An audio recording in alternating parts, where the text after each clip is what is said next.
வணக்கம். நம்ம YouTube channel நிறைய ஆலய தரிசனம் போட்டிருக்கோம். இந்த தடவை நம்ம பார்க்க போகிறது திருநெல்வேலியில் இருக்கிற ஒரு மிக பழமையான சில கோயில்களை பார்க்க போகிறோம். அதில் குறுக்குத்துறை முருகன், உச்சிஷ்ட கணபதி, அந்த மாதிரி இன்னும் 2-3 கோயில்கள் நிறைய இருக்குது. நாம் ஜென்ரலாக திருநெல்வேலி போனால் நவ திருப்பதி, நெல்லையப்பர் அப்படி இதை மட்டும் பார்த்துட்டு வந்துடுறோம். நவ கைலாசம் இதெல்லாம் பார்த்துட்டு வந்துடுறோம் இல்லையா? ஸோ அதை தவிர மிக பழமையான கோயில்கள் நிறைய இருக்குது. அதனால தான் நான் இந்த வீடியோவை போட்டிருக்கேன். வாங்க வரிசையாக அந்த கோயில்களை பார்க்கலாம். இந்த வீடியோவில் நம்ம மெயினாக பார்க்க போகிறது 3 கோயிலுங்க. குறுக்குத்துறை முருகன் கோயில், உச்சிஷ்ட கணபதி, அப்புறம் பாபநாசம் சிவன். இது நவ கைலாசத்துலேயே வந்துடும். அதை தவிர இன்னும் 2 கோயில் இருக்குது.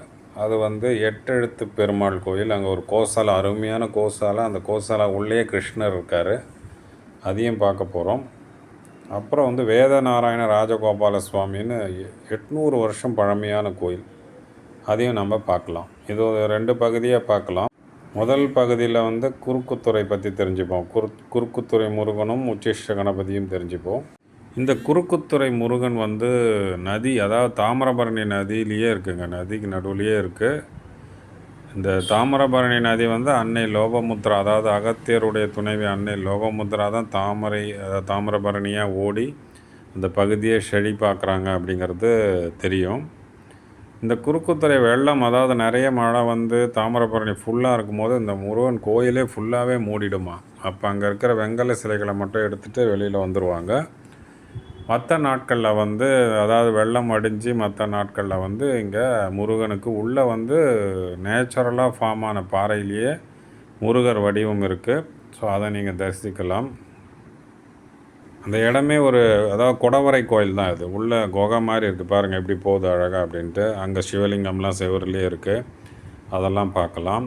ஸோ இந்த ஏரியாவே ஒரு ரம்மியமான இடம். தூரத்தில் ட்ராக் இருக்குது. அதில் ட்ரெயின் போகிறது கூட நம்ம பார்க்கலாம். ஸோ திருநெல்வேலி போனீங்கன்னா மறக்காமல் இந்த குறுக்குத்துறை முருகனை பார்க்காம வராதிங்க. மிக விசேஷமான கோயில். ஏன்னா திருச்செந்தூர் முருகனுக்கே கல், அதாவது இங்கேருந்து எடுக்கப்பட்ட கல்லில் தான் திருச்செந்தூர் முருகனே செய்யப்பட்டது அப்படின்னு இங்கே சொல்கிறாங்க. இந்த கோயில் திருநெல்வேலி ரயில்வே ஸ்டேஷன்லேருந்து வெறும் 2 கிலோமீட்டர் தாங்க. அதனால் கண்டிப்பாக இந்த முருகனை பார்க்காம வராதிங்க திருநெல்வேலி போகிறவங்க.